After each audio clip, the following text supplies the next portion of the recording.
I would like to introduce an overview of the Kindle book, V-Shaped Recovery Practice Textbook, written by Mr. Shigehiro Nakamura. This book is broadly divided into 3 chapters. As shown here, Chapter 1 has 5 sections, all of which are examples that many of you who worked with Mr. Nakamura to advance V-shaped recovery have learned from and have utilized in advancing practical V-shaped recovery activities. Details of these are provided in the book. In particular, Toyota's JIT and the practical countermeasures taken by Southwest Airlines, a different industry from the manufacturing industry, were extremely helpful. Now, I would like to introduce just the main points. Mr. Nakamura's first work on V-shaped recovery was shortly after he joined Hitachi Metals, Limited in 1970. He joined the company with a master's degree in metallurgy, but was ordered by the company to develop a management simulation system, as shown in the diagram below. This work was a completely different field for him, but he was able to develop this IT system in a short period of time, and it was applied to the turnaround of a loss-making factory. Fortunately, Mr. Nakamura's analysis was utilized by talented people involved, enabling a V-shaped recovery in just 4 months. Since then, he has implemented a series of similar measures, eventually providing support to various companies. The progress of his work was described in this book. Toyota is now a world-renowned company in the automobile industry, but around 1950, it was in the red and on the verge of bankruptcy. Toyota's financial situation at the time was as shown in the diagram below. Because of this, no bank would lend them any money. The impact of Toyota's bankruptcy on the Japanese economy was so great that the Japanese government ordered the Bank of Japan's Nagoya branch to lend funds, but also to lay off 8,000 employees and issue an order for the company to be restructured. The person in charge of this measure was Mr. Taichi Ono. He traveled around the world and, after painstaking research, was inspired by his shopping experiences in an American supermarket and independently developed a new method called JIT together with Toyota employees. This was a very difficult task. The strategy that was formulated at that time is shown in the diagram below, and the resulting JIT and V-shaped recovery are described in the book. I believe that readers will find this book extremely useful. Toyota JIT attracted a lot of attention in the 1970s, when many companies were suffering from the oil shock recession. Because Toyota was highly profitable at the time, many companies adopted a copy of the Toyota production system. However, the implementation shown on the right of this diagram was ineffective. This shows that no matter how good a V-shaped recovery strategy may be, careful consideration must be given to it when considering its implementation within your own company. This book also gives several other examples of such failures. In Japan, JAL's V-shaped recovery is well known. This diagram was a measure drawn up by the National Reconstruction Agency when JAL was in the red. However, unless JAL employees work together as one, this measure will remain merely pie in the sky. Therefore, we asked Mr. Kazuo Inamori to take on this task and become the company's president.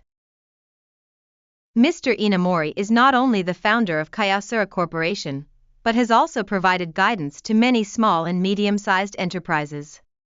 By applying the method shown in this diagram at JAL, he was able to turn JAL into a profitable company in just 1 year, as planned.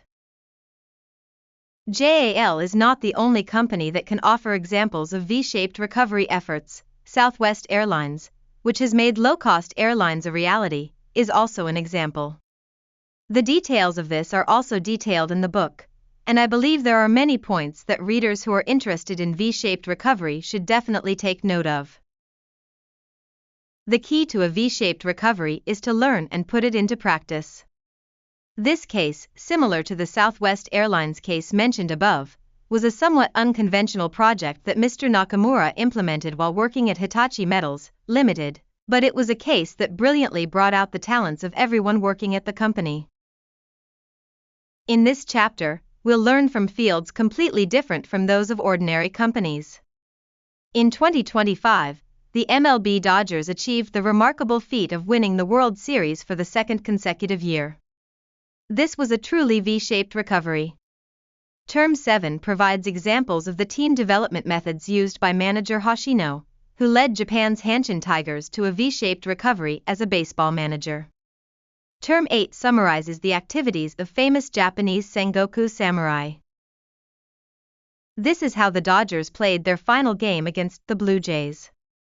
I explained the details in my book, but it was a fierce game of baseball, and the Dodgers made a V-shaped recovery and won the World Series for the second year in a row. In every field, the success or failure of a V-shaped recovery depends on improving the abilities of our employees, who are like athletes. Behind the recent victory of the Dodgers in the MLB was the success of players such as Mr. Ohtani and Mr. Yamamoto, and because the strengthening of their abilities requires certainty, it has been conducted in a scientific manner, just like the 100m race. This book focuses on the scientific methods used to improve players' performance, which is one of the common themes in successful V-shaped recoveries and V-shaped recoveries in baseball. As shown in the diagram, the book examined the pitcher training and batting training conducted by Dodgers pitcher Mr. Ohtani, and introduces some of the top-secret, professionally conducted scientific methods for improving performance. It also provides examples of pitcher Mr. Yamamoto's training and the secreted behind his recovery from fatigue. Mr. Nakamura and his colleagues have summarized what they have learned about V-shaped recovery up to Chapter 2, but this type of content will remain at the level of mere knowledge unless it is put into practice and produces results. Rather, Mr. Nakamura and his colleagues have researched and used the examples presented up to Chapter 2 to put V-shaped recovery into practice at each company and factory, striving to ensure that no gaps are left in activities and that a V-shaped recovery is achieved as soon as possible. Next, I would like to introduce some of the examples, framed in blue, from among the measures they took. This example shows a construction company's V-shaped recovery. If you conduct a lot of research and have many countermeasures in place, when a company requests you to help them with a deficit, you can achieve a V-shaped recovery in a surprisingly short time. In a sense, this situation is similar to a jigsaw puzzle, where most of the pieces are in place, but it only takes a few pieces to complete the puzzle. This case is one that clearly illustrates this. The details are provided in the book, but by shortening the time frame as shown in this diagram, this company was able to distribute fixed costs and turn a profit in just 4 months. In these types of cases, the person providing the support becomes a piece of cake. When implementing a V-shaped recovery across the entire company or factory, a piece of cake approach is the best approach. In that case, I recommend that readers prepare this kind of analysis and related cost reduction examples. This book contains many such materials.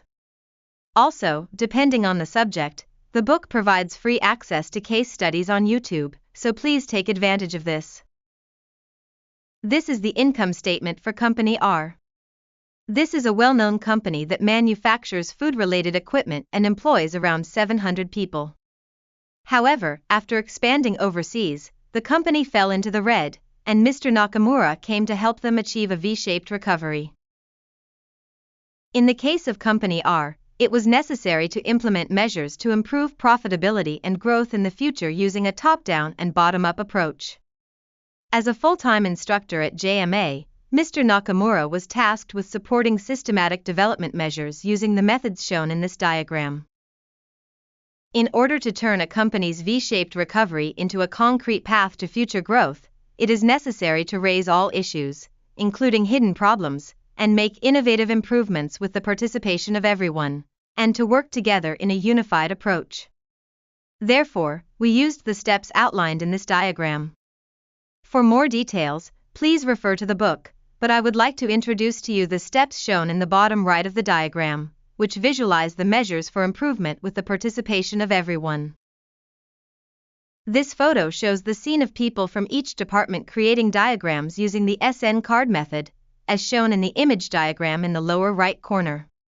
Company R used this diagram to gradually improve various technologies, and after 6 months saw a V-shaped recovery and continued to develop significantly.